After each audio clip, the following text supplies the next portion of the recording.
నమస్కారం అందరికి. వాళ్ళు మనతో పాటు మన స్టూడియోలో ఉన్నారు వేదిక్ ఆస్ట్రాలజర్ అయిన అనుపమ గారు. Madam hearty welcome to our channel madam. So firstly channel కి వచ్చినందుకు thank you so much. And అందరూ చాలా ఎక్సైటెడ్ గా ఉన్నారు 2025, ఎందుకంటే 24 మొత్తం కూడా సరే అందరికి కొంచెం మిశ్రమ ఫలితాలు చెప్పుకున్నాము. అంటే కొన్ని రాసుల వారికి బాగుంది, కొన్ని రాసుల వారికి బాగాలేదని చెప్పి. కానీ 2025 దేవుడి దయ వల్ల అలా ఉండకూడదని కోరుకుంటున్నాను. ఉంటే అలా ఏం చేయలేము, కానీ పరిహారాలు చేసుకుంటే కొంచెం బాగుంటుంది అని కూడా మనం నమ్ముతాం. కాబట్టి 2025 లో ఎంత మంచి ఎగ్జైటింగ్ న్యూసెస్ ఉండబోతున్నాయి, ఎంత మంచిగా పాజిటివిటీ ఉండబోతుంది, వెల్త్, హెల్త్, సక్సెస్, ఫ్యామిలీ అందరి గురించి ఒకసారి తెలుసుకుందాం. దానికంటే ముందు 2025 లో ఫస్ట్ గ్రహస్థితులు ఎలా ఉన్నాయో తెలుసుకుందాం. చెప్పండి. Thank you Keerthana. First of all 2025 చాలా మంది ఎక్సైటింగ్ గా వెయిట్ చేస్తూ ఉన్నారు. 2024 లో గ్లోబల్ లెవెల్లో చాలా చేంజెస్ వచ్చాయి అండ్ మనకి వ్యక్తిగతంగా చాలా చేంజెస్ వచ్చాయి కరెంట్ గ్రహ గతుల వల్ల. సో 2025 ఎలా ఉండబోతుంది అంటే, ఫస్ట్ మనకి మెయిన్ గా 4 పెద్ద గ్రహాలు ఏవైతే ఉంటాయో, గురువు, శని, రాహు, కేతువులు, వీళ్ళ గోచార రీత్యా సంచారం జరుగుతుంది అనమాట. ఈ గ్రహాలకి దాదాపుగా ఒక 2 months 2 నెలల డిఫరెన్స్ తోటి గ్రహగతుల ట్రాన్సిట్స్ లో చేంజెస్ వస్తున్నాయి. సో దాన్ని బట్టి మనం చూసుకుంటే నేషనల్ లెవెల్ అండ్ ఇంటర్నేషనల్ లెవెల్లో చేంజెస్ వస్తాయి.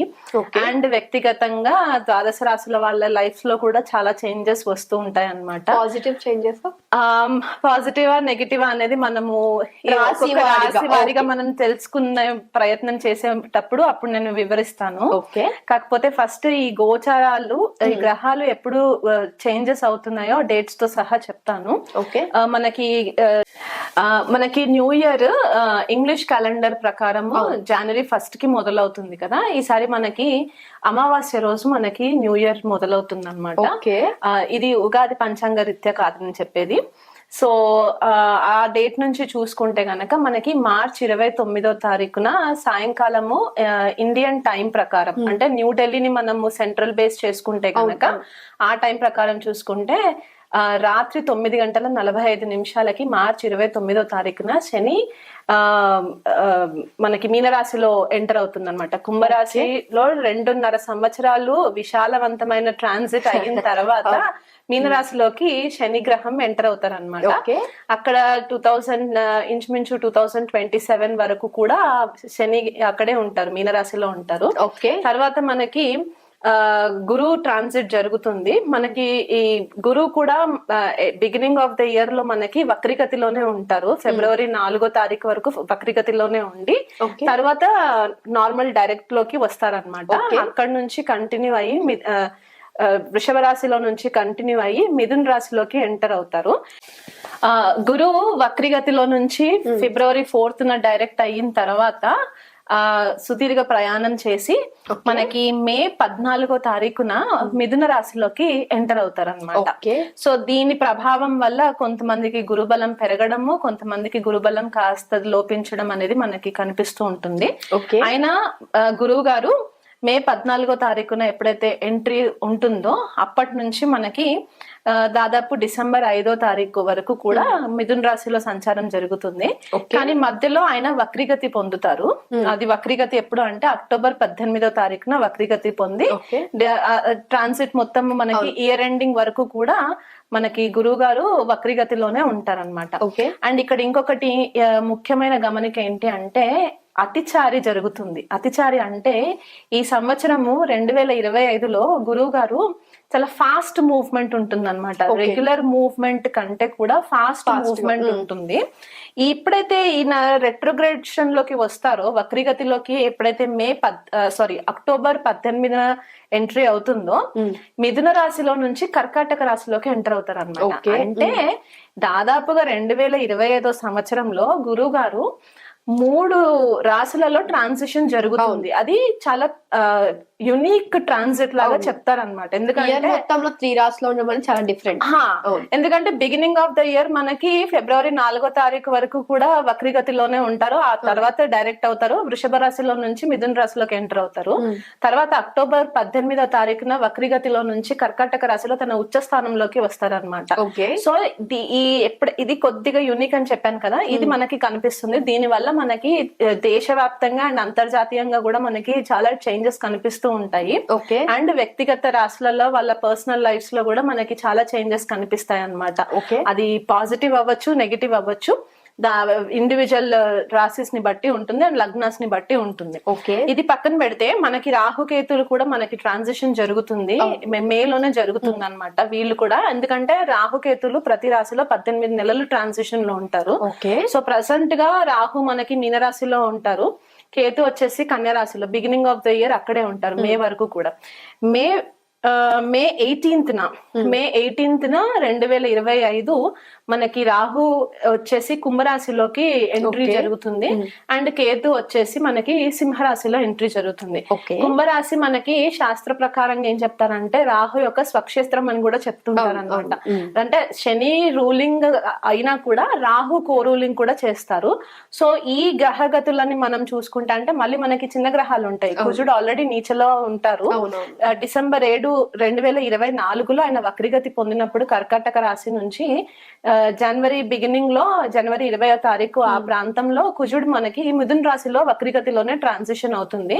మళ్ళీ అక్కడ నుంచి కొద్దిపాటిగా కర్కాటక రాశిలోకి ఎంట్రీ, మళ్ళీ డైరెక్షన్ వచ్చిన తర్వాత ప్రాపర్ డైరెక్ట్ అయిన తర్వాత కర్కాటక రాశిలోకి ఎంటర్ అయ్యి జూన్ 7th ఆ టైం కి కుజుడు డైరెక్ట్ గా సింహరాశిలోకి ఎంట్రీ అవుతుంది అనమాట. సో ఇవి కాకుండా రవి ఎట్లాగో మనకి ప్రతి నెల చేంజ్ అవుతూ ఉంటారు, బుధుడు శుక్రుడు కూడా దాదాపుగా మనకి రెగ్యులర్ గా చేంజ్ అవుతూ ఉంటారు కాబట్టి దాని ఎఫెక్ట్స్ మనకి మైనర్ లెవెల్లో కనిపిస్తూ ఉంటాయి.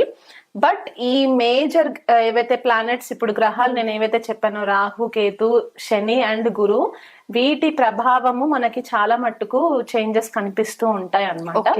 సో ఇది బేస్ చేసుకొని మనము కొద్దిగా ఎలా ఉండబోతుంది అనేది తెలుసుకున్నాము. ఇవి కాకుండా మనకి మార్చ్ ఎండింగ్ లో షష్టగ్రహ కూటమి జరుగుతుంది.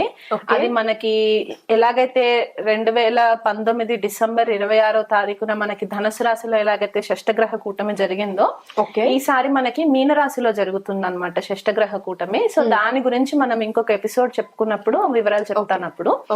అండ్ ఇవి కాకుండా మనకి ఈ సంవత్సరము 4 గ్రహణాలు ఉన్నాయన్నమాట. ఒకటేమో మనకి మార్చ్ లో ఉన్నాయి, 2 గ్రహాలు గ్రహణాలు 2 మార్చ్ లో ఉన్నాయి.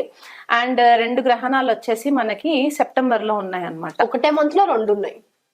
జనరల్లీ మనకి 15 రోజులకు ఒక డిఫరెన్స్ లో వస్తుంది. అమావాస్యకి ఒకటి, పౌర్ణమికి ఒకటి. పౌర్ణమికి మనకి చంద్రగ్రహణం ఉంటుంది, అమావాస్యకి సూర్యగ్రహణం ఉంటుంది. కాబట్టి దాని యొక్క ఎఫెక్ట్స్ కూడా మనకి జన్మ జాతకాలలో పడుతుంది, యాజ్ వెల్ యాజ్ మనకి మండేన్ లెవెల్లో అంటే మేధని జ్యోతిష్యం అని చెప్తూ ఉంటాము, దానిపైన కూడా మనకి గ్లోబల్ లెవెల్లో ఇంపాక్ట్ చూపించే గ్రహణాల ఎఫెక్ట్స్ ఉంటాయి. ఈ గ్రహణాల ఎఫెక్ట్స్ మనకి దాదాపుగా 3 నెలల నుంచి 6 నెలల వరకు దాన్ని ట్రిగరింగ్ పాయింట్స్ ఉంటాయి అన్నమాట. అది పాజిటివ్ అవ్వచ్చు, నెగిటివ్ అవ్వచ్చు. బట్ మోస్ట్ కేసెస్ లో మనం ఏం చెప్తామంటే ఏదైనా కర్మకి సంబంధించి విపరీతంగా బాధలు ఏదైతే పెడుతుంటుందో అక్కడికి వచ్చేసరికి అది ఎండింగ్ పాయింట్ అని కూడా చెప్పి ఒక కొత్త ఎనర్జీని మనకి క్రియేట్ చేయడానికి గ్రహణాలు మనకి హెల్ప్ చేస్తూ ఉంటాయి అన్నమాట. అవి బాధాకరమైన సిచ్యువేషన్స్ అయినా కూడా కొన్ని పాజిటివ్ జరగాలి అంటే కొన్ని మనం వదిలేయాలి. కాబట్టి ఈ రెన్యూ చేసే ఎనర్జీ మనకి ఇంపార్టెంట్ అవుతుంది అన్నమాట ఇక్కడ. సో ఈ గ్రహగతుల్ని మనము ఒకవేళ పరిశీలనలోకి తీసుకుంటే మనకి గ్లోబల్ లెవెల్లో ప్రెడిక్షన్స్ ఎట్లా ఉంటాయి అంటే, ఫస్ట్ ఆఫ్ ఆల్ మనకి పాజిటివ్స్ మాట్లాడుకుందాము. ఇప్పుడు కరెంట్ ఉన్న టెక్నాలజీ కంటే కూడా ఇంకా వాస్ట్ గా అంటే ఇంకా విస్తారంగా మనకి టెక్నాలజీ ఇంప్రూవ్ అయ్యే ఛాన్సెస్ చాలా కనిపిస్తుంటుంది. అందరిలో ఒక కొత్త ఉత్సాహం ఏర్పడుతుంది అనమాట. టెక్నాలజికల్ గా వాళ్ళు కూడా అడ్వాన్స్ అవ్వాలి అనే ఒక ఆలోచన వీళ్ళకి ఎక్కువ అవుతుంది ప్రజలలో. అది భారతదేశంలో ఉన్న వాళ్ళకైనా సరే, అబ్రాడ్ లో ఉన్న వాళ్ళకైనా సరే ఇది వర్తిస్తుంది. అంటే వాళ్ళు ఉన్న ఫీల్డ్ లో కంటే కూడా ఇంకా అడ్వాన్స్డ్ గా ఏదైనా ఒక స్కిల్ సెట్ నేర్చుకోవాలి అనుకునే ఒక ఆలోచన కూడా వీళ్ళు చేసే ప్రయత్నాలు చేస్తారు. ఆర్టిఫిషియల్ ఇంటెలిజెన్స్, ఆగ్మెంటెడ్ రియాలిటీ ఇది చాలా బూమింగ్ లోకి వస్తుంది. అంటే మనకి already artificial intelligence, chat GPT మనకి చాలా స్టార్ట్ అయిపోయింది. దాని వల్ల కొద్దిగా లాసెస్ కూడా కనిపిస్తున్నాయి. అంటే రియాలిటీకి ఆర్టిఫిషియల్ ఇంటెలిజెన్స్ కి భేదం లేకుండా, డిఫరెన్స్ లేకుండా, భేదం లేకుండా మనము కొద్దిగా దాంట్లో క్యారీడ్ అవే అవుతున్నాం కదా. దాని గురించి మనకి కొద్దిపాటిగా ఇంకా అడ్వాన్స్డ్ ఇన్ఫర్మేషన్ వస్తుంది. ఎప్పుడైతే ఈ ఆర్టిఫిషియల్ ఇంటెలిజెన్స్ ఎక్కువ బూమ్ అవుతూ ఉంటుందో ఇక్కడ ఏం జరుగుతుందంటే బేసికల్ గా కొద్దిగా మిస్లీడ్ అయ్యే ఛాన్సెస్ ఉంటాయి, ఇన్ఫర్మేషన్ మిస్లీడ్ అయ్యే ఛాన్సెస్ ఉంటాయి. కాబట్టి దాన్ని బేస్ చేసుకొని కొత్త సైబర్ లాస్ వస్తాయి. అంటే ఇప్పుడు ఉన్న సైబర్ లాస్ అంటే పాలసీస్, టర్మ్స్ అండ్ కండిషన్స్ ఏవైతే ఉంటాయో దాన్ని ఇంకా రిఫైన్ గా చేసి కొత్త లాస్ ని రిలీజ్ చేస్తారు. దాని వల్ల మనకి మీడియా పైన, టెక్నాలజీ పైన చాలా ఇంపాక్ట్ పడే ఛాన్సెస్ ఉంటాయి. ఇన్ఫర్మేషన్ కొద్దిగా మిస్యూజ్ అయ్యే ఛాన్సెస్ కూడా మనకి కనిపిస్తూ ఉంటాయి. ఇన్ఫర్మేషన్ కూడా చాలా జాగ్రత్తగా మనకి బ్యాంకింగ్ ఇన్ఫర్మేషన్ అవ్వచ్చు, లేకపోతే ఇంకా ఇంపార్టెంట్ పర్సనల్ డేటా ఇన్ఫర్మేషన్ అయినా సరే ఇవి కొద్దిపాటిగా మనము కేర్ఫుల్ గా ఉంచుకోవడము చెప్పదగిన సూచన అన్నమాట. అది కాకుండా స్కామ్స్ ఏవైనా ఉంటే గనక, అంటే financial transactional scams, bank scams ఈ మధ్య చాలా ఎక్కువ జరుగుతుండే. సో ఇవన్నీ ఏంటంటే ఇది వరకు జరిగినవన్నీ కూడా ఒకవేళ బయటకి రాకుండా హిడెన్, అంటే దాచిపెట్టిన స్థితిలో ఉంటే గనక, అంటే పవర్ యూజ్ చేసా లేకపోతే ఇంకేదైనా కారణం చేతైనా సరే దాన్ని హోల్డ్ చేసి పెట్టుంటే గనక 2025లో గనక ఈ స్కామ్స్ అన్ని కూడా బయటికి వచ్చే ఛాన్సెస్ ఉంటాయి, స్కాండల్స్ బయటికి వచ్చే ఛాన్సెస్ ఉంటాయి. అండ్ గ్లోబల్ ఇంటర్నేషనల్ లెవెల్స్ లో కూడా మనకి మిత్రత్వం ఏదైతే కంట్రీస్ తోటి ఉంటాయో, దేశ నాయకులతోటి మిత్రత్వం ఉంటుందో అవి కూడా కొద్దిగా ఆల్టర్ అయ్యే ఛాన్సెస్ కనిపిస్తాయి అన్నమాట. ఓకే. అండ్ చాలా మంది కూడా పాజిటివ్ ఆస్పెక్ట్ లో చూసుకుంటే ఆధ్యాత్మికమైన మార్గంలో పయనం చేయాలి అనే ఒక ఆలోచన వీళ్ళల్లో ఇంక్రీజ్ అవుతుంది. ఎందుకంటే ఇప్పుడు మనం చూస్తున్న కరెంట్ లేటెస్ట్ ట్రెండ్ ఏంటంటే చాలా చేంజెస్ వచ్చాయి మనకి. పోస్ట్ కోవిడ్ చూసుకుంటే కొద్దిగా కేర్లెస్నెస్ కూడా పెరిగింది, రెస్పాన్సిబిలిటీస్ కొద్దిగా తగ్గాయి కదా. ఒక చూస్తున్నాం మనం రియాలిటీ లైఫ్ లో చూస్తున్నాం. సో ఇప్పుడు ఏంటంటే ఆ ఒక హ్యాబిట్ కి అలవాటు పడిపోయిన వాళ్ళకి విసుగు పుట్టేసి ఇది కాదు లైఫ్, ఇంకేదో బెటర్ ఉంది అని చెప్పి అందరూ కూడా ఆధ్యాత్మికమైన మార్గంలోకి వెళ్ళడానికి ట్రై చేసే 2025 మనకి కనిపిస్తూ ఉందన్నమాట. దీని వల్ల ఏమవుతుందంటే భారతదేశంలో చాలా మంది ఫారినర్స్ ఇండియాకి వచ్చి స్పిరిచువల్ అప్లిఫ్ట్మెంట్ కోసము ప్రయత్నాలు చేసే ఛాన్సెస్ ఉన్నాయి. అంటే ఇక్కడ మనది కర్మభూమి కాబట్టి ఆధ్యాత్మికంగా మనకి యోగా, మెడిటేషన్, జ్యోతిష్యము, అకల్ట్ సబ్జెక్ట్స్ ఇవన్నీ కూడా భూమిలోకి వచ్చే ఛాన్సెస్ మనకి 2025 లో కనిపిస్తుంది. దీని వల్ల మనకి ఈ స్పిరిచువల్ లైన్ లో ఉన్న వాళ్ళకి కొద్దిపాటిగా ప్రాఫిట్ జరుగుతుందని కూడా మనం చెప్పుకోవచ్చు అన్నమాట. చాలా మంది కూడా ఎవరైతే నాన్ వెజిటేరియన్ తినే వాళ్ళు ఉంటారో వాళ్ళందరూ కూడా మెల్లిమెల్లిగా వెజిటేరియన్ కి కన్వర్ట్ అయ్యే ఛాన్సెస్ ఉన్నాయి. ఇది ఒక గుడ్ న్యూస్ అన్నమాట. హెల్త్ పరంగా కూడా చాలా కాన్షియస్ అవుతూ ఉంటారు, హెల్త్ ని కొద్దిగా కేర్ఫుల్ గా హ్యాండిల్ చేసుకోవాలి అని చెప్పేసి. అండ్ నెగటివ్ ఆస్పెక్ట్స్ కి వచ్చేస్తే కనుక ఇక్కడ ఏమవుతుందంటే ఒక లాంగ్ లాస్టింగ్ రిలేషన్షిప్స్ కానీ, ఫ్రెండ్షిప్స్ కానీ ఏవైతే ఉంటాయో, కర్మబంధితమైన రిలేషన్షిప్స్ ఏవైతే ఉంటాయో అవన్నీ కూడా కొద్దిగా ఈ సంవత్సరం కట్ అయిపోయే ఛాన్సెస్ కనిపిస్తుంది. ఓకే. ఎందువల్ల కట్ అవుతుంది అంటే మనకి ఈ గ్రహగతి ఏదైతే చెప్పానో, అండ్ మనకి షష్టగ్రహ కూటమి యొక్క ఎఫెక్ట్, మళ్ళీ దానిపైన మనకి గ్రహణాల ఎఫెక్ట్స్ ఇవి ఏవైతే ఉన్నాయో, ఈ గ్రహాల యొక్క ఎనర్జీస్ వల్ల కూడా ఇంకా నేను ఇది వేగలేను, నా వల్ల అవ్వట్లేదు అనుకునే కొన్ని రిలేషన్షిప్స్ ఉంటాయి. పర్సనల్ గా మనకి ఎవరు బయటికి చెప్పుకోరు, కానీ అవన్నీ కూడా కట్ అయ్యే ఛాన్సెస్ కనిపిస్తాయి. ఎవరు కాంప్రమైజ్ అయ్యే ఛాన్సెస్ లేవు ఇక్కడ. ఓకే. దీని వల్ల కొద్దిపాటిగా డిప్రెషన్ లోకి వెళ్లే ఛాన్సెస్ కనిపిస్తుంది. ఎందుకంటే మీనరాశి అండ్ కన్యా రాశి కొద్దిగా ఫ్లడ్డెడ్ అవుతాయి. ఒక బ్రీఫ్ పీరియడ్ ఆఫ్ టైమ్ లో కొద్దిగా ఫ్లడ్ అవుతుంది అనమాట. ఆ ఎనర్జీస్ ని హ్యాండిల్ చేయలేరు. సో కొంతమంది యాంగ్జైటీ ఎక్కువ పెరిగిపోతుంది, స్ట్రెస్ ఎక్కువ పెరిగిపోతుంది, అయిపోతుంది, దాని వల్ల కొద్దిగా డిస్టర్బ్ అయ్యే ఛాన్సెస్ ఉన్నాయి. ఇక్కడ ఇంకొక చిన్న పాయింట్ ఏం చెప్పాలనుకుంటున్నా అంటే కొద్దిగా సూసైడల్ టెండెన్సీస్ కూడా ఎక్కువ అయ్యే ఛాన్సెస్ ఉంటాయి. మనకి యూత్ ఎస్పెషలీ చాలా కేర్ఫుల్ గా ఉండాలి, హేస్టీ డెసిషన్స్ తీసుకోవద్దు. మీకు అట్లాంటి ఆలోచనలు వస్తే గనక మీకు దగ్గరలో ఉన్న వాళ్ళతో ఓపెన్ హార్ట్ కాన్వర్సేషన్ చేయడానికి, మీ మనసులో ఉన్న భారాన్ని తొలగించుకోవడానికి వాళ్ళతో కూర్చొని మాట్లాడడానికి ట్రై చేయండి. ఈ వీడియో త్రూగా నేను చెప్పేది ఏంటంటే తల్లిదండ్రులు ఎస్పెషల్లీ టీనేజ్ వయసులో ఉన్న వాళ్ళు పిల్లలు ఎవరైతే ఉంటారో వాళ్ళని కొద్దిగా పట్టించుకోవడానికి ట్రై చేయండి. ఎస్పెషల్లీ మానసికమైన ఇబ్బందులు ఏవైనా ఉంటే కనుక, చెప్పుకోలేని బాధలు ఏవైనా ఉంటే కనుక, ఎందుకంటే హేస్టీ డెసిషన్స్ తీసుకొని లైఫ్ పాడైపోయే ఛాన్సెస్ కనిపిస్తున్నాయి. అండ్ ఇంటర్నేషనల్ లెవెల్లో కూడా మనకి క్రాస్ బార్డర్ టెర్రరిజం పెరిగే ఛాన్సెస్ ఉన్నాయి. క్రాస్ బార్డర్ టెర్రరిజం పెరిగినప్పుడు ఏమవుతుందంటే ఒక దేశం నుంచి ఇంకొక దేశంకి వలస వెళ్ళడానికి ఎవరైతే చూస్తూ ఉంటారో, రెఫ్యూజీస్ అంటూ ఉంటాం మనం వాళ్ళని, వాళ్ళు ఏమవుతుందంటే వేరే కంట్రీస్ కి వెళ్ళినప్పుడు అక్కడ గవర్నమెంట్ కొన్ని రెస్ట్రిక్షన్స్ పెట్టేస్తుంది. ఎందుకంటే వాళ్ళకంటూ ఒక లిమిట్ ఉంటుంది. ఆ లిమిట్ దాటిన తర్వాత వాళ్ళు వీళ్ళని అలౌ చేయకపోయేసరికి అక్కడ కామన్ పబ్లిక్ కొద్దిగా రెబెలియస్ గా ఎదురు తిరిగి దాడి చేసే దాఖలాలు కనిపిస్తున్నాయి. దేశ నాయకులకి, రాష్ట్ర నాయకులకి, అంతర్జాతీయ రాష్ట్ర నాయకులకి ఎవరైతే ఉన్నారో వాళ్ళకి కూడా కొద్దిగా ఆపదలు ఏర్పడే ఛాన్సెస్ ఉన్నాయి. సో ఎస్పెషలీ మనకి లీడర్షిప్ రోల్స్ లో, కరెంట్ లీడర్షిప్ రోల్స్ లో ఎవరైతే ఉన్నారో వాళ్ళకి మాస్ పబ్లిక్ నుంచి కూడా కొద్దిపాటిగా ఎదురు తిరిగే ఛాన్సెస్ కనిపిస్తున్నాయి.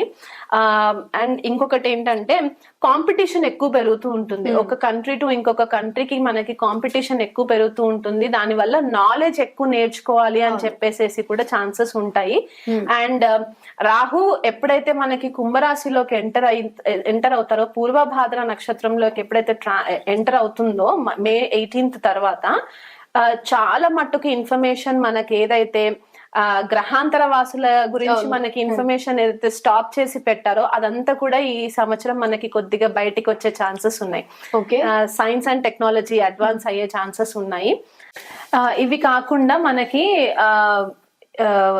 రాహు మీనరాశిలో ట్రాన్సిట్ అయిన తర్వాత ఈ షష్టగ్రహ కూటమి కూడా మనకి ఉంది కాబట్టి దీని ప్రభావం వల్ల మనకి ఏమవుతుందంటే కొద్దిపాటిగా సునామీలు రావడము, సముద్ర తీరాన కొద్దిపాటిగా అలలు ఉప్పొంగడము, హరికేన్స్ రావడము, మనకి వెస్ట్ లో హరికేన్స్ ఎక్కువ వస్తూ ఉంటాయి, సైక్లోన్స్ రావడం, తెలుగు రాష్ట్రాలలో వర్షాలు ఎక్కువ పడడము, సైక్లోన్ ఎఫెక్ట్స్ రావడము, దానివల్ల పంట నష్టం జరగడము, కొద్దిపాటిగా ప్రాణ నష్టం కూడా జరిగే ఛాన్సెస్ మనకి కనిపిస్తుంది ఈ సంవత్సరము 2025 లో.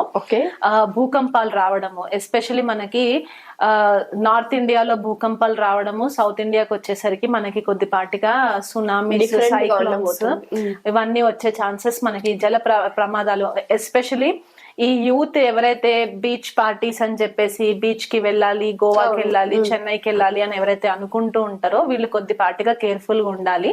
ఈ జల ప్రమాదాలు జరిగే ఛాన్సెస్ మనకి చాలా మట్టుకు క్లియర్ గా కనిపిస్తుంది అనమాట 2025లో. దీనివల్ల ఇమోషనల్ టర్మాయిల్ అంటే చాలా మానసికమైన భావోద్వేగాలకు లోనయ్యే సిచ్యువేషన్స్ కూడా మనకి సంవత్సరం కనిపిస్తుంది. కామన్ పబ్లిక్ కొద్దిగా వచ్చేసరికి ఏంటంటే మనకి లీడర్స్ ఏదైతే ప్రామిస్ చేస్తారో ఆ ప్రామిస్ ని వీళ్ళు కనుక ఒకవేళ నిలబెట్టుకోలేకపోతే కామన్ పబ్లిక్ కొద్దిపాటిగా ఎదురు తిరిగే ఛాన్సెస్ కనిపిస్తూ ఉన్నాయి. కొన్ని సార్లు ఏమవుతుందంటే కొన్ని పథకాల పేర్ల పైన కూడా జరుగుతూ ఉంటాయి కదా, అది వీళ్ళకి టైం కి అందుబాటు అవ్వక కూడా కొద్దిగా రెబెల్ గా తిరిగే ఛాన్సెస్ కనిపిస్తున్నాయి. ఎందుకంటే ఒక నెల 15 రోజులు పై వరకు కూడా శని రాహులు కలిసి మీనరాశిలో ఉంటారు కాబట్టి దాని ఎఫెక్ట్ మనకి చాలా ఎక్కువ కనిపిస్తూ ఉంటుంది. అండ్ ఎవరైనా గృహయోగాలు అవి ఇవి శుభకార్యాలు చేసుకోవాలంటే వాళ్ళ యొక్క జన్మ జాతకాలు అండ్ మన రాసులని బట్టి మనకి డిఫరెన్స్ తెలుస్తుంది. ఇప్పటి వరకు మనం చెప్పుకున్న ప్రెడిక్షన్స్ అన్ని కూడా ఏంటంటే మండెన్ లెవెల్లో ఉండే ప్రెడిక్షన్స్ అన్నమాట. అంటే గ్లోబల్ గా మనకి ఎఫెక్ట్స్ ఎట్లా ఉంటాయి అని చెప్పేసి. ఈ ఓవరాల్ గా 2025లో మనకి ఒక లెసన్ ఏమొస్తుంది అంటే కలెక్టివ్ కాన్షియస్నెస్, అంటే అందరూ కూడా ఒకే ఒక ఆధ్యాత్మికమైన మార్గంలో పయనం చేయాలి. అంటే మనకి మానవ సంబంధాలు కొద్దిగా తెగిపోయిన ఉన్నట్టు అనిపించింది. కోవిడ్ ఉన్నంత కాలం వరకు కూడా హ్యుమానిటీ బానే ఉండింది, కానీ ఎప్పుడైతే ఈ మళ్ళీ నార్మల్ కి వచ్చిందో అందరు మళ్ళీ ఎవరి లైఫ్ వాళ్ళు లీడ్ చేసేసుకుంటూ ఎవరికి ఇష్టం వాళ్ళు కంటిన్యూ చేస్తున్నారు కదా. మళ్ళీ 2025లో ఏంటంటే చాలా మట్టుకు ప్రేమ భావాలు పెరగడము, ఒకరినొకరు మళ్ళీ కొద్దిగా ఆప్యాయత పలకరించుకోవడము, కరుణ, జాలి, ప్రేమ ఇవి ఎక్కువ కనిపించే ఛాన్సెస్ మనకి కనిపిస్తూ ఉన్నాయి. యోగా, మెడిటేషన్ దీంట్లో వెళ్ళాలి అని చెప్పేసి చాలా మంది ఆలోచిస్తూ ఉంటారు, డెసిషన్స్ తీసుకుంటారు కూడా. అది కాకుండా మెడిసిన్ ఫీల్డ్ లోకి వచ్చేసరికి ఏంటంటే కొత్త రకమైన మందులు కనిపెట్టడము, కొత్త డ్రగ్స్ బయటికి రావడము, ఏదైనా సీరియస్ వైరస్ కూడా వచ్చే ఛాన్సెస్ ఉన్నాయి. ఎందుకంటే ఈ షష్టగ్రహ కూటమి ఎఫెక్ట్ మనకి కన్యా రాశి పైన పడుతుంది కాబట్టి ఆ టైంలో మనకి కొద్దిపాటిగా కొత్త రకమైన వైరస్ స్ప్రెడ్ అయ్యే ఛాన్సెస్ ఉన్నాయి. కాబట్టి దానిని కౌంటర్ అటాక్ చేయడానికి కొత్త రకమైన మెడిసిన్స్ కూడా వీళ్ళు మళ్ళీ అందుబాటులోకి తీసుకొచ్చే ఛాన్సెస్ ఉంటాయి. మెడిసిన్ ఫీల్డ్ లో కూడా చాలా మట్టుకు సైంటిఫిక్ కల్మినేషన్ జరిగి ఇక్కడ కొత్త కొత్త విషయాలని ఆవిష్కరణ జరిగే ఛాన్సెస్ ఉన్నాయి. ఆల్రెడీ మనకి క్లోన్ టెక్నాలజీ అనేది ఒకటి చూస్తూ ఉన్నాము, అది ఇంకా కొద్దిగా అడ్వాన్స్డ్ లెవెల్లో జరిగే ఛాన్సెస్ ఉన్నాయి. సో ఓవరాల్ గా చూసుకుంటే 2025 వచ్చేసరికి ఏంటి అంటే మొదటి 6 నెలలు కూడా కొద్దిపాటిగా చాలా నడక నడుస్తుంది అన్న ఫీలింగ్ లోనే ఉంటారు. అంటే 2024 కి 2025 కి పెద్దగా తేడా లేదు అన్నట్టే కనిపిస్తుంది. కానీ ఒక్కసారి ఎప్పుడైతే కంప్లీట్ గా ఈ పెద్ద గ్రహాలన్నీ కూడా మార్పులు జరుగుతాయో జూన్ 1 నుంచి కూడా మెల్లిగా బండి కొద్దిగా ఫాస్ట్ గా వెళ్తుంది అనే ఒక ఫీలింగ్ లోకి అన్ని రాసుల వాళ్ళకి ఇది ఒక పాజిటివ్ గానే చెప్పుకోవచ్చు. అంటే ఫస్ట్ హాఫ్ కంటే కూడా సెకండ్ హాఫ్ అన్ని రాసుల వాళ్ళకి కూడా చాలా బాగుంటుంది. ఓకే మేడం, ఇప్పుడు నార్మల్ గా ఇంతవరకు చెప్పారు, అంటే గ్రహస్థితులు ఎలా ఉన్నాయి, గ్లోబల్ వైజ్ గా ఎలా ఉందో. ఇప్పుడు ముందుగా మనం ఒక్కొక్క రాశి గురించి తెలుసుకుందాం. మేడం, ఇప్పుడు మీ రాశి వారికి ఈ న్యూ ఇయర్ లో ఎలా ఉండబోతుందో ఒకసారి వివరించండి. నేను ఒక్కదాన్నేనా? యా. మీనరాశి వాళ్ళకి 2025 సంవత్సరము గ్రహ గోచార రీత్యా చూసుకుంటే వీళ్ళకి శని వ్యయస్థానంలో సంచారము, లగ్నంలో రాహు సంచారము, తృతీయంలో గురు సంచారం అండ్ సప్తమంలో కేతు సంచారం జరుగుతుంది. ఈ మెయిన్ గ్రహాలని గనక మనము పరిగణంలోకి తీసుకుంటే వీళ్ళకి ఏలినాటి శని ప్రభావం ఒకటి, జన్మరాహు ప్రభావం ఒకటి, తృతీయ స్థానంలో గురు సంచారం కూడా వీళ్ళకి ఏమాత్రం కూడా యోగించకపోవడము. ఒక మోస్తారుగా చెప్పాలంటే ద్వాదశ రాశుల్లో కంటే మీనరాశి వాళ్ళు ఎక్కువ 2024 లో కూడా చాలా ప్రాబ్లమ్స్ ఫేస్ చేశారని చెప్పుకోవచ్చు. ఇప్పుడు ప్రజెంట్ సిచ్యువేషన్ ఎట్లా ఉంటుందంటే మార్చ్ వరకు కూడా ఇది కంటిన్యూ అవుతుంది. మార్చ్ లో ఎప్పుడైతే శని వీళ్ళకి లగ్నంలోకి ట్రాన్సిట్ అవుతారు అనమాట. అంటే మీనరాశిలోకి 2025 మార్చి 29వ తారీఖున ట్రాన్సిట్ జరుగుతుందో అక్కడ వీళ్ళకి శని రాహుల యుతి లగ్నంలో జరుగుతుంది. సో ఈ పర్టిక్యులర్ టైం మార్చి 29 నుంచి మే 14వ తారీఖు వరకు చాలా కేర్ఫుల్ గా ఉండవలసిన టైం అన్నమాట. వీళ్ళు డిప్రెషన్ కి వెళ్లే ఛాన్సెస్ ఉన్నాయి, యాంగ్జైటీ పెరిగే ఛాన్సెస్ ఉన్నాయి, ఇమోషనల్ టర్మాయిల్స్ జరిగే ఛాన్సెస్ ఉన్నాయి. ఇంకా దశావారీగా వీళ్ళకి గనక ఏమైనా ఫేవరబుల్ గా లేని పరిస్థితులు ఉంటే గనక కొద్దిపాటిగా కొంచెం సీరియస్నెస్ ఎక్కువ ఉంటుంది. కాబట్టి నేను భయపెట్టడానికి చెప్పట్లేదు, ఒక కాషన్ మాత్రమే. మీకు ఏ మాత్రమైనా సరే ఇమోషనల్ డిస్టర్బెన్సెస్ అనిపిస్తే మీ ఫ్యామిలీ మెంబర్స్ తోటి కూర్చొని మాట్లాడి వాళ్ళ సలహాలు తీసుకోవడానికి ప్రయత్నం చేయండి. మీలో మీరు కృంగిపోకుండా మీకు నచ్చిన పని చేయడానికి స్టెప్ తీసుకోండి. సప్తమంలో కేతు సంచారం కూడా కొద్దిపాటిగా ఫ్యామిలీలో వైఫ్ తోటి కానీ హస్బెండ్ తోటి కానీ మీకు అంటే మీనరాశి వాళ్ళు ఒకవేళ మేల్స్ అయితే గనక వైఫ్ తో ఇబ్బందులు, హస్బెండ్ ఫీమేల్ అయితే గనక హస్బెండ్ తో కొద్దిగా ఇబ్బందులు ఉండి డిటాచ్మెంట్ వచ్చే ఛాన్సెస్ ఉన్నాయి. దానివల్ల ఇమోషనల్ గా చాలా డిస్టర్బ్ అవుతారు అనమాట. అంటే నా హస్బెండ్ నాకు ఇమోషనల్ సపోర్ట్ ఇవ్వట్లేదు, నా వైఫ్ నాకు ఇమోషనల్ సపోర్ట్ ఇవ్వట్లేదు అని చెప్పి ఈ ప్రేమ కోసం ఏదైతే తహతహలాడుతూ ఉంటారో దానివల్ల వీళ్ళకి కొద్దిగా డిస్టర్బెన్సెస్ జరిగే ఛాన్సెస్ ఉండి డిప్రెషన్ కి లీడ్ అయ్యే పరిస్థితి కనిపిస్తూ ఉందన్నమాట. అది మళ్ళీ ఇక్కడ గురువు కూడా వీళ్ళకి గోచార రీత్యా మనకి మే 14వ తారీఖున సంచారం జరిగినప్పుడు చతుర్థ స్థానంలోకి సంచారం జరుగుతుంది. కాబట్టి అక్కడ కూడా కొద్దిపాటిగా మానసికంగా వీళ్ళకి అంత ఫేవరబుల్ గా ఉండేలాగా కనిపించట్లేదు మీనరాశి వాళ్ళకి. కాకపోతే ఎవరైనా ఇన్వెస్ట్మెంట్స్ గనక భూములు కొనుక్కోవడము, గృహాలు కొనుక్కోవడము, లేకపోతే బిజినెస్ కోసం ఏదైనా బిల్డింగ్స్ కొనుక్కోవడం ఇట్లాంటివి ఏదైతే ఉంటాయో వాటిపైన డబ్బు ఖర్చు చేసే ఛాన్సెస్ కనిపిస్తూ ఉన్నాయి గురు గోచార రీత్యా. ఎందుకంటే చతుర్థ స్థానంలో గురువు కొన్నిసార్లు గృహయోగం ఇచ్చే ఛాన్సెస్ కూడా మనకి ఉంటుంది. దానివల్ల ఎక్కువ డబ్బు ఖర్చు అవుతుంది, ఎందుకంటే ఆయన దృష్టి మనకి వ్యయస్థానం పైన పడుతుంది కాబట్టి ఆ రకంగా కొద్దిగా డబ్బు ఖర్చు అవుతుంది. తర్వాత రాహు వచ్చేసి వీళ్ళకి వ్యయస్థానంలోకి సంచారం జరుగుతుంది మే 18వ తారీఖు తర్వాతన. కేతు వచ్చేసి షష్ఠ స్థానంలో సంచారం ఏంటంటే సడన్ గా ఫారెన్ ట్రావెల్స్ జరగడము. ఎందుకంటే ఇక్కడ గురు చతుర్థ స్థానంలో, రాహు వ్యయస్థానంలో. సడన్ గా ప్రొఫెషనల్ గా వీళ్ళు కొద్దిగా, ఎందుకంటే గురువు మనకి సప్తమ దృష్టి దశమ స్థానం పైన పడుతుంది కాబట్టి కెరియర్ పరంగా వీళ్ళు ఫారెన్ ఆన్ సైట్స్ కి వెళ్ళడము, ఫారెన్ ప్లేసెస్ కి వెళ్ళడము, లేదా వీళ్ళే కొద్దిగా విలాసంగా నేను ఎక్కడన్నా డబ్బు ఖర్చు పెట్టుకుని ప్లెజర్ ట్రిప్ కోసం వెళ్తాను అని అనుకొని రాహు సంచారం జరిగిన తర్వాత వీళ్ళు ఫ్యామిలీకి కొద్దిగా దూరంగా వెళ్ళి ట్రిప్స్ అలా వెళ్ళేసి వచ్చే ఛాన్సెస్ ఉన్నాయి.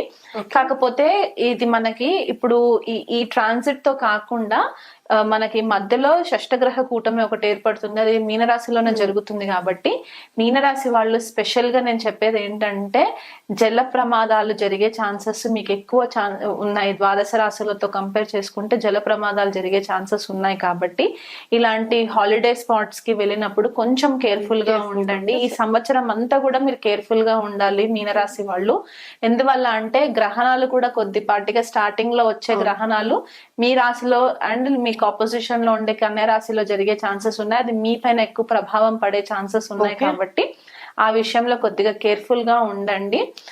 మీకు ఫ్యామిలీ సపోర్ట్ ఉంటే గనక దానంత బెస్ట్ బ్లెస్సింగ్ ఇంకొకటి లేదు. మీరు ఎవరితోటన్నా కాన్ఫిడెన్షియల్ మ్యాటర్స్ ఎవరితోనన్నా డిస్కస్ చేసుకోవాలనుకుంటే ఓపెన్ అప్ అయి డిస్కస్ చేసుకోండి, వాళ్ళ సలహాలు తీసుకోండి. హెల్త్ ఏమాత్రం నెగ్లెక్ట్ చేయకూడదు, ఎస్పెషల్లీ మెంటల్ హెల్త్ అసలు ఏమాత్రం కూడా నెగ్లెక్ట్ చేయకూడదు. ఎందుకంటే మీనరాశి వాళ్ళు చాలా ఇమోషనల్ గా ఉంటారు కాబట్టి తొందరగా వాళ్ళు ఏదైనా విషయము మనసుకి తీసుకునే ఛాన్సెస్ ఉన్నాయి. కాబట్టి మానసికంగా ఇబ్బంది పడే ఛాన్సెస్ ఉన్నాయి. భార్య భర్తలు కొద్దిగా ప్రేమానురాగాలతో కలిసి ఉండడానికి ప్రయత్నం చేయండి, ఒకరినొకరు అర్థం చేసుకోవడానికి ట్రై చేయండి. కొత్త పరిచయాలు వచ్చే ఛాన్సెస్ ఉన్నాయి. కొత్త పరిచయాల వల్ల మీకు ఎగ్జిస్టింగ్ రిలేషన్షిప్స్ లో ప్రాబ్లమ్స్ వచ్చే ఛాన్సెస్ ఉన్నాయి. కాబట్టి ఆ డైరెక్షన్ లోకి వెళ్లకుండా ఉండడానికి ట్రై చేసుకోండి. లగ్నంలో శని ఏంటంటే మీకు ఏదైతే ఇప్పటి వరకు రాహు ఒక మాయలో ఉంచిన పరిస్థితులు ఏవైతే ఉన్నాయో శని మార్పు వల్ల మీకు రియాలిటీ తెలుస్తుంది అనమాట. ఒక రియలైజేషన్ వస్తుంది. తప్పటడుగులు ఏవైనా వేసి ఉంటే గనక ఈ టైంలో ఇప్పుడు అది కట్ అయిపోయి ఒక రియలైజేషన్ కి వచ్చి ఒక బాధ్యత రహితంగా ఉండే పరిస్థితులు కనిపిస్తూ ఉన్నాయి. కాబట్టి ఈ బ్లెస్సింగ్స్ మీరు వాడుకోవడానికి ప్రయత్నం చేయండి. ఇన్వెస్ట్మెంట్స్ చేసేటప్పుడు చాలా కేర్ఫుల్ గా ఉండండి. స్టాక్స్ లో పెట్టేటప్పుడు కానీ, స్పెక్యులేటివ్ బిజినెస్ లో చేసేటప్పుడు కానీ, కొంతమందికి యాప్స్, బెట్టింగ్ యాప్స్, దాంట్లో షార్ట్ కట్ లో డబ్బులు సంపాదించాలని చెప్పేసి ఆలోచనలు ఉంటాయి. వాటన్నిటికీ కూడా కొద్దిపాటిగా మీరు దూరంగా ఉంటే మీకు చాలా ఫేవరబుల్ రిజల్ట్స్ ఉంటాయి. ఎందుకంటే వ్యయస్థానంలో రాహు మీ చేత బాగా డబ్బు ఖర్చు పెట్టించే ఛాన్సెస్ ఉన్నాయి ఒక మాయలో ఉంచి. కాబట్టి ఆ విషయంలో కొంచెం కేర్ఫుల్ గా ఉంటే కనుక ఈ సంవత్సరం మీరు మెల్లిమెల్లిగా ఒకటిగా మీరు హ్యాండిల్ చేసుకుంటూ ప్రాబ్లమ్స్ లో నుంచి బయటికి వచ్చే ఛాన్సెస్ క్లియర్ గా కనిపిస్తుంది. మేడం మరొకసారి మీనరాశి వారికి రెమెడీస్ కూడా వివరించండి. రెమెడీస్ కి వచ్చేసరికి ఏంటంటే మీనరాశి వాళ్ళు జన్మ లగ్నంలోనే రాహు శని సంచారం జరుగుతుంది. కాబట్టి 19,000 జపాల శని మంత్రము ఉంటుంది, బీజ మంత్రం ఉంటుంది. అది మీరు ఎక్కడ దగ్గరలో ఉన్న అయ్యగారికి కాస్త డబ్బు కట్టేసేసి మీ పేరు మీద జపం చేయించుకోండి. మీరు ప్రతి శనివారము క్రమం తప్పకుండా ఎవ్రీ సాటర్డే ప్రతి శనివారము దగ్గరలో ఉన్న నవగ్రహ టెంపుల్లో శనికి 19 ప్రదక్షిణాలు తిరిగి నువ్వుల నూనెతో దీపం పెట్టి నల్ల నువ్వులు దానము, మీకు కుదిరినన్ని సార్లు నల్ల నువ్వులు దానం ఇవ్వడము, బ్లూ కలర్ పూలతో శనికి ఆరాధన చేయడము చెప్పదగిన సూచన. వీలు కుదిరితే మీ హెల్త్ గనక సపోర్ట్ చేస్తే శనికి ఉపవాసం ఉండడానికి కూడా శనివారం రోజు ప్లాన్ చేసుకోండి. సాయంకాలము మినుములతో చేసిన ఏదైనా టిఫిన్ లాంటి వస్తువులు, పదార్థాలు తిన్నా సరిపోతుంది. వ్యయంలో కూడా రాహు సంచారం జరుగుతుంది కాబట్టి రాహుకి పరిహారం కోసం కూడా మీరు శనివారం రోజు మినుములు దానం చేయడం కూడా చెప్పదగిన సూచన అన్నమాట. దుర్గాదేవి ఆరాధన చేసుకోవడము, మనకి దేవగురు బృహస్పతి కూడా మనకి చతుర్థ స్థాన సంచారంలో కూడా అంత యోగించేలాగా కనిపించట్లేదు కాబట్టి మేధా దక్షిణామూర్తి స్తోత్రం పారాయణం చేసుకోవడము, రెగ్యులర్ గా గోవుకి దానం పెట్టడము, గ్రాసం దానం చేయడము, and at the same time గుళ్ళో కూడా మీరు శనగలు దానం చేయడము, గురువారం రోజు 12 ఏళ్ళ లోపు పిల్లలకి పుస్తకాలు కొనిచ్చడము, అంటే లేని పిల్లలు ఎవరైతే డబ్బు లేని వాళ్ళు ఎవరైతే ఉంటారో వాళ్ళకి పుస్తకాలు కొనించడము, ఇలాంటివి రెమెడీస్ చేసుకున్నా కూడా మీకు ఒక రకంగా పీస్ ఆఫ్ మైండ్ వచ్చే ఛాన్సెస్ అయితే ఖచ్చితంగా కనిపిస్తున్నాయి. ఓకే, మరి చూసారు కదా మీన్ రాశి వారికి 2025 లో ఎలా ఉండబోతుందో. ఖచ్చితంగా చెప్పిన రెమెడీస్ అన్నింటినీ పాటించుకొని మీ జీవితాన్ని మంచి దారిలో పెట్టుకుంటారని ఆశిస్తూ మరో కంటెంట్ తో కలుద్దాం. అంతవరకు సెలవు. నమస్తే మేడం. నేను మీ రీసెంట్ వాట్సాప్ స్టేటస్ లో చూసాను, అదేంటంటే రాహుకేతు క్లాసెస్ స్టార్ట్ అయ్యాయి అని బాగా రిలీజ్ చేశారు కదా, ఒకసారి దాని గురించి వివరించండి. రాహుకేతు క్లాసెస్ స్పెసిఫిక్ గా లాంచ్ చేయడం జరిగింది. ఇది ఆల్రెడీ జ్యోతిష్య పరిజ్ఞానం ఉన్న వాళ్ళకి అన్నమాట, అంటే బిగినర్ ఫేజ్ లో ఉండి కొద్దిగా అడ్వాన్స్డ్ లెవెల్ కి వెళ్ళాలనుకునే వాళ్ళ కోసము రాహుకేతు జన్మ జాతకంలో ఎలాంటి ప్రాబ్లమ్స్ క్రియేట్ చేస్తారు, దానివల్ల మనం ఎలాంటి రెమెడీస్ ఇవ్వచ్చు, అంటే పితృదోషం కావచ్చు, పుత్రదోషం కావచ్చు, కలత్ర శాపం కావచ్చు, ఇలాంటివి ఏవైతే దోషాలు ఉంటాయో అసలు రాహుకేతు ఏ భావాలలో ఉంటే ఏ రాసులలో ఉంటే ఎలాంటి పరిహారాలు ఇస్తాయి, ఎలాంటి రిజల్ట్స్ ఇస్తాయి, ఫారెన్ సెటిల్మెంట్ బిజినెస్ కి పరంగా ఎట్లాంటి రిజల్ట్స్ ఇస్తాయి, స్పెసిఫిక్ గా రాహుకేతు ఎందుకు తీసుకోవడం జరిగిందంటే కర్మిక్ నోట్స్ అన్నమాట. మనం గత జన్మలో చేసుకున్న ఒక కాంబినేషన్ ని బట్టి మనకి మన జన్మ జాతకంలో ప్లేస్మెంట్స్ పడుతూ ఉంటాయి.